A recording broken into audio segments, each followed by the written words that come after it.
Se você é uma pessoa que tem convicção de que possui pleno controle de suas ideias, suas emoções e das decisões que você toma, talvez seja melhor você reaver essa ideia. A filosofia e a ciência analisam há mais de 2000 anos os fatores que nos influenciam a dizer sim quando nos pedem algo, e como resultado desses estudos, hoje em dia já existem princípios científicos sólidos e documentados sobre a persuasão e a influência, que buscam entender os fatores que nos levam a tomarmos nossas decisões e também a aceitar imposições de terceiros. Em um cenário ideal, as pessoas levariam em conta todas as informações ao seu dispor para orientar sua tomada de decisões, de atalhos na hora de fazermos as nossas escolhas. Você com certeza já foi a um comércio e acabou comprando algo que, assim que chegou em casa, percebeu que não precisava daquilo. Isso acontece com frequência, pois as empresas utilizam de diversas técnicas para gerar certos gatilhos na mente do cliente, como o gatilho da escassez e o do senso de urgência, por exemplo, para que ele seja induzido a gastar seu dinheiro naquele local, mesmo que ele não tenha tanta necessidade assim de comprar aquele produto naquele momento. Por causa de eventos como esse, a persuasão é um termo que possui uma conotação negativa, pois ela é muitas vezes usada para obter vantagens indevidas e manipular pessoas a tomarem atitudes que irão as prejudicar.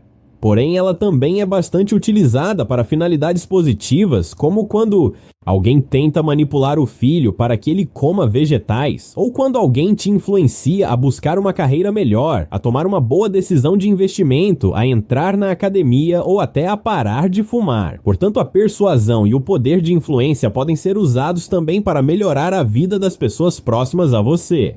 Você está no canal Projeto Ventura. Peço que você fique até o final desse vídeo para entender os 7 princípios base da ciência da persuasão e da influência. Primeiro princípio, contraste. Imagine que você entra numa loja de calçados e enxerga na prateleira aquele tênis que você sempre quis. Porém, o preço marcado na etiqueta é de R$2.000, um valor que naquele momento não cabe no seu orçamento. Assim que ficou claro para o vendedor, através de leitura de linguagem corporal, que você não iria comprá-lo, o vendedor usou a técnica do contraste e me mostrou uma opção mais barata, um produto similar, porém nitidamente inferior, que custava R$600. Acontece que aquele valor ainda era alto, levando em conta a qualidade daquele produto, mas mesmo assim você acabou comprando esse tênis mais barato, pois o contraste do valor dele com o primeiro fez você pensar que estava fazendo um bom negócio naquele momento. Um exemplo muito recorrente da utilização dessa técnica são as promoções de Black Friday, onde muitas empresas aumentam seus preços pouco a pouco, durante meses, e durante o período promocional elas fingem estar vendendo aquele produto com desconto, o que é muitas vezes uma mentira, pois aquele preço que a empresa diz ser o promocional, na verdade já era o preço original desse mesmo produto há uns meses atrás. Essa técnica do contraste é muito eficaz para vendedores, pois as pessoas têm dificuldade em estabelecer valores objetivos para os produtos, então elas estão sempre fazendo comparações para definir qual seria mais ou menos o valor justo a se pagar por algo. O segundo princípio universal de influência é a reciprocidade, que se baseia na premissa de que não gostamos de sentir como se estivéssemos em dívida com alguém. Em termos gerais, as pessoas sentem-se compelidas a retribuir aos outros a forma de comportamento, presentes ou serviços que receberam gratuitamente delas. Se um amigo o convida para sua festa de aniversário ou de formatura, naquele momento passa a existir uma obrigação tácita, subentendida, para que você retribua a gentileza e o convide quando der uma festa. Algo interessante a pontuar é que nesse contexto onde há uma obrigação subentendida de retribuição pela benesse ganha, as pessoas são mais propensas a dizer sim às pessoas com as quais elas estão em dívida. Uma das melhores demonstrações do princípio da reciprocidade vem de um estudo realizado em restaurantes. Há uma boa chance de que o garçom lhe dê um brinde na hora de pagar a conta, um cafezinho da hora, um biscoito da sorte ou uma balinha de menta. Mas será que dar esses brindes ao final da refeição tem impacto no valor da gorjeta gorjeta que o cliente deixa pro garçom? Aparentemente não. E para ser sincero, eu nunca havia pensado nessa hipótese. Porém, surpreendentemente, estudos já demonstraram que há uma diferença significativa nas gorjetas recebidas pelos garçons por conta desses pequenos brindes que são dados de graça ao fim da refeição. Se o garçom apenas entrega as balinhas junto com a conta, o estudo demonstra que as gorjetas podem vir até 14% maior, mas se o garçom der uma bala, fingir que vai sair dali e retornar à mesa dizendo que eles foram ótimos clientes e por isso merecem ganhar outra balinha, isso pode aumentar a gorjeta em surpreendentes 23%. Isso ocorre porque o tratamento personalizado e inesperado faz o cliente se sentir especial, ativando nele o gatilho da reciprocidade, fazendo ele retribuir a gentileza devolvida. Esse lance do garçom dar pequenos brindes aos clientes, segundo a ciência da persuasão, é uma jogada de mestre. O terceiro princípio universal da persuasão é a escassez. De forma simplificada, as pessoas tendem a dar mais valor àquilo que elas não possuem, àquilo que elas percebem como sendo escasso ou algo útil que pode ser perdido a qualquer momento. O nosso medo de perder aquilo que possuímos geralmente é maior do que o ímpeto que nós temos para conquistar coisas novas. De uma perspectiva da persuasão e influência, se você quiser que o interesse dos consumidores em algum produto seu aumente, você pode se beneficiar apenas reduzindo sua disponibilidade ou criando um senso de escassez em torno do produto. O uso mais corriqueiro do gatilho de escassez é a famosa frase: "A promoção é por tempo limitado" ou "Aproveite, promoção válida apenas para os primeiros 100 clientes". Esse tipo de anúncio cria um senso de escassez para aquele produto, levando o cliente a acreditar que aquela é a única janela de oportunidade que ele terá para adquiri-lo por aquele precinho maneiro. Os profissionais de marketing farão de tudo para ativar o gatilho da escassez na mente dos seus clientes em potencial, para fazê-los acreditar que é de suma importância que o cliente não só adquira o seu produto, mas faça isso imediatamente. Para não cair nesse tipo de armadilha, basta você parar para refletir por alguns minutos sobre se você realmente precisa daquilo com tanta urgência. Isso pode te livrar de gastos desnecessários e que lhe causarão uma sensação de arrependimento no futuro. E convenhamos, não há nada pior do que termos a sensação de que fomos enganados. Nosso quarto princípio de influência é o princípio da autoridade. Profissionais que apresentam símbolos de autoridade, credibilidade e conhecimento notório em seus campos de atuação são muito mais influentes e persuasivos do que aqueles que não ostentam esses distintivos. Esse princípio se sustenta no fato de que as pessoas confiam no poder de liderança de especialistas renomados. Os fisioterapeutas, por exemplo, conseguem ser muito mais contundentes na hora de convencer os pacientes a serem consistentes nos seus programas de treinamento ao exibirem os seus diplomas médicos nas paredes dos seus consultórios. Dizemos, portanto, que a exibição de títulos acadêmicos e certificados profissionalizantes ativam o gatilho da autoridade no paciente, fazendo com que ele tenha a convicção de que está escolhendo um profissional de confiança para cuidar do seu problema.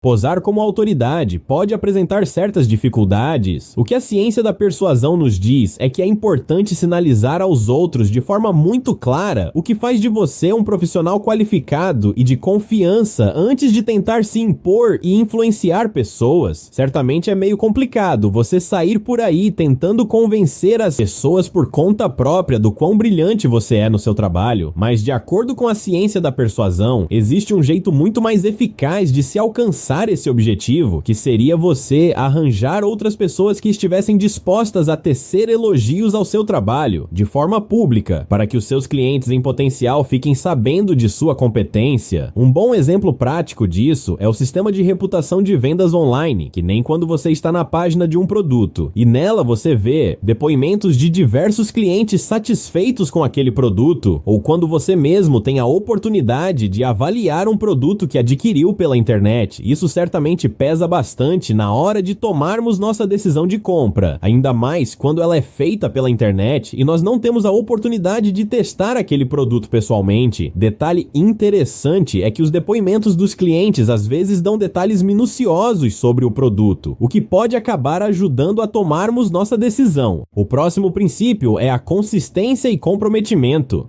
De todos os atributos mencionados nesse vídeo, esse com certeza é o meu favorito, pois ao meu ver, a consistência é a chave do sucesso, não importa a área.